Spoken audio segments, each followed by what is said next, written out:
Welcome to InfoSport. Please like, subscribe, and comment, guys. Terus terang dan saya katakan sejujurnya bahwa timnas Jepang bukanlah sekelas dengan timnas Garuda Indonesia. Namun saat ini timnas Garuda dinobatkan sebagai King Asia Tenggara. Memang pastinya Jepang bukanlah kelasnya Indonesia, mengingat saat ini Jepang merupakan kekuatan Asia nomor 1 yang menggeser Korea Selatan yang sebelumnya menjadi macan Asia sepak bola di zona Asia. Hal ini terbukti bahwa dalam hal peringkat Jepang menempati peringkat 1 Asia atau peringkat 17 FIFA, dan dalam hal kedalaman skuadnya timnas Jepang juga menempati peringkat pertama dengan nilai skuad senilai 4,9 triliun rupiah. Ditambah lagi Jepang memiliki pemain abroad luar negeri sekitar 85% yang merumput atau bermain di berbagai klub Eropa ternama, antara lain striker lini serang yaitu Takumi Minamino yang bermain di klub AS Monaco Prancis, Takefusa Kubo yang bermain di Real Sociedad Spanyol, lalu Ayase Ueda striker yang bermain di klub Feyenoord Belanda. Selanjutnya pemain lini tengah Daichi Kamada yang bermain di Crystal Palace Inggris. Kemudian Hidemasa Morita yang merumput di klub Sporting City Portugal. Kemudian ada Takuma Kawamura yang bermain di klub Red Bull Salzburg, Belgia. Selanjutnya pemain lini tengah Wataru Endo yang bermain di klub ternama Liverpool, Inggris. Lantas ada pemain lini belakang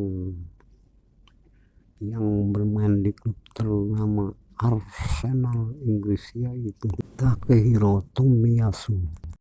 Kemudian Jepang punya Hiroki Ito yang bermain di klub Eropa ternama Bayern Munchen sebagai bek. Meski Jepang bukan kelasnya atau level Indonesia, namun bagi semua fans dan supporter Indonesia jangan berkecil hati, karena ada pepatah bahwa bola itu bundar.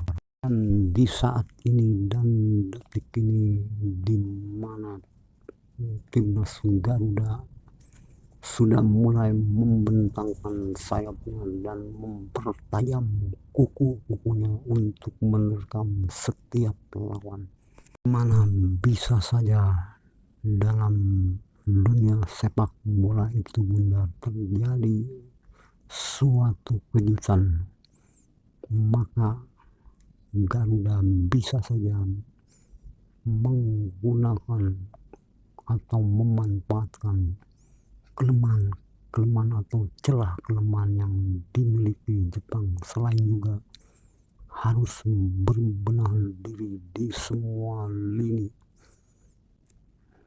dan ini juga sebagai tugas dari seorang pelatih ternama Garuda, yaitu ST. Semoga saja ST bisa menjalaninya dan memahaminya.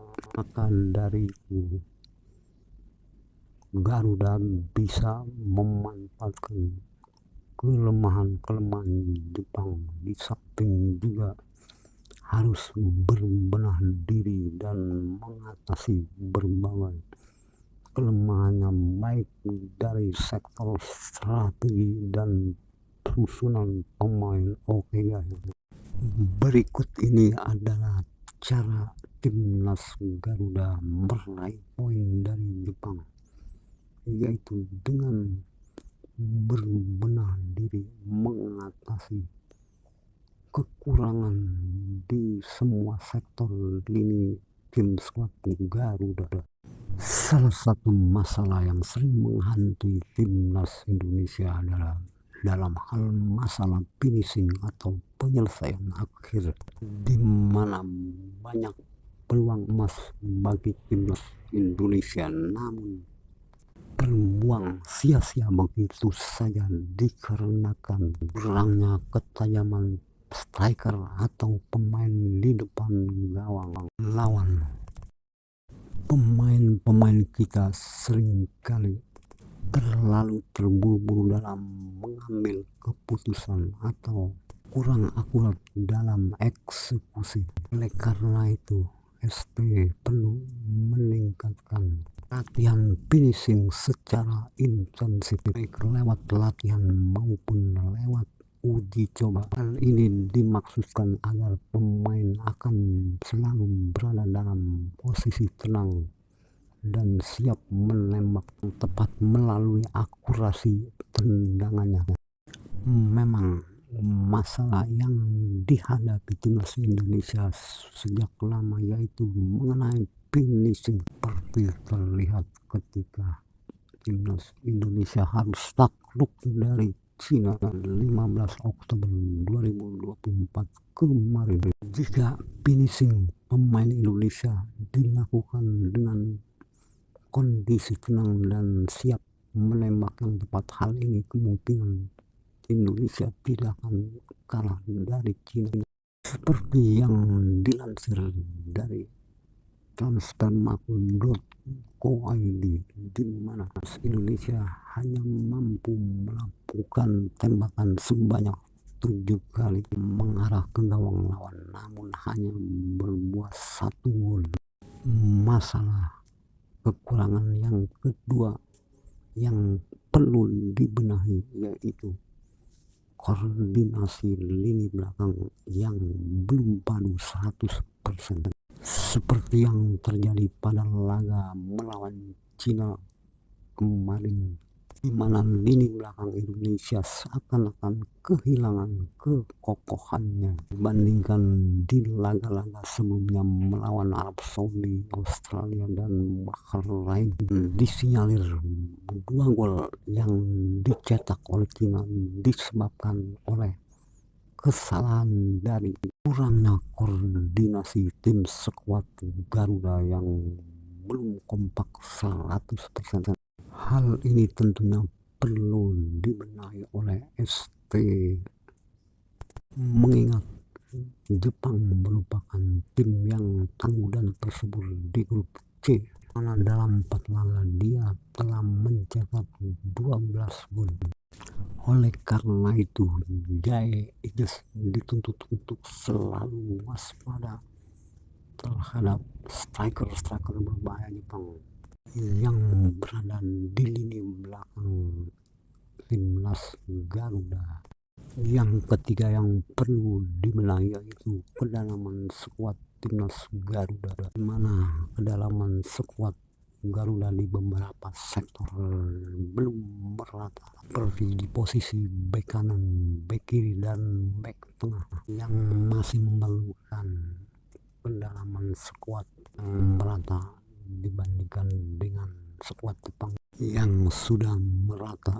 Diharapkan STW harus segera berbenah diri untuk mengatasi, dikarenakan posisi-posisi tersebut merupakan sektor sentral di lini pertahanan timnas Indonesia. Yang keempat yaitu perbedaan fisik juga sebagai satu kendala yang perlu dibenahi. Pemain-pemain Garuda perlu meningkatkan kekuatan fisik, kecepatan, dan juga stamina agar mampu bersaing dengan lawan-lawan yang lebih kuat fisiknya. Maka sangat diperlukan program latihan fisik yang lebih intens dan secara lebih spesifik. Dan ST juga perlu melakukan pemilihan pemain yang memiliki kemampuan prima dan kemampuan beradaptasi dengan ritme atau irama permainan yang cepat. Faktor kelima yang perlu dibenahi yaitu pemilihan pemain sebagai hal yang sangat penting dan perlu diperhatikan ST. Maka dalam menghadapi Jepang nanti, ST diharapkan dapat mengkolaborasikan antara pemilihan pemain dengan formasi.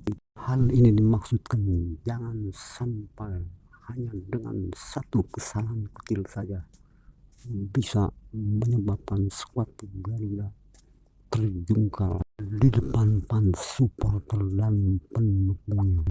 Setelah timnas Garuda berbenah diri, maka selanjutnya untuk meraih poin dari Jepang, maka timnas Garuda bisa memanfaatkan celah kelemahan-kelemahan yang ada pada Jepang, antara lain. Yang pertama adalah minimnya pengalaman yang dimiliki kiper Jepang.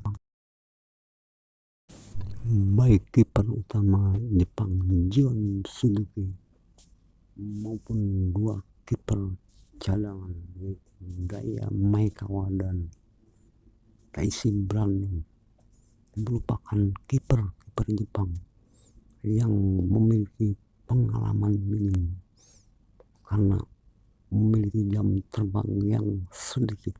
Di samping itu, Jon Suzuki seringkali melakukan kesalahan atau blunder seperti kita lihat pada cuplikan berikut ini. Inilah contoh dari salah satu minimnya kelemahan kiper Jepang yang sering melakukan kesalahan atau blunder.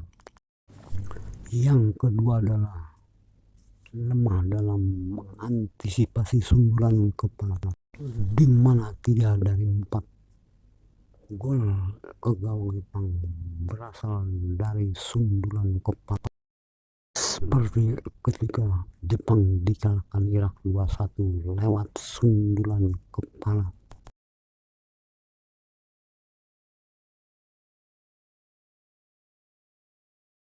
Kelemahan yang ketiga dari Jepang adalah bahwa Jepang lemah dalam mengantisipasi bola mati seperti lewat tendangan bebas, lemparan bola ataupun tendangan penyerang, seperti yang terjadi pada lemparan Arhan yang menyebabkan bobolnya gawang Jepang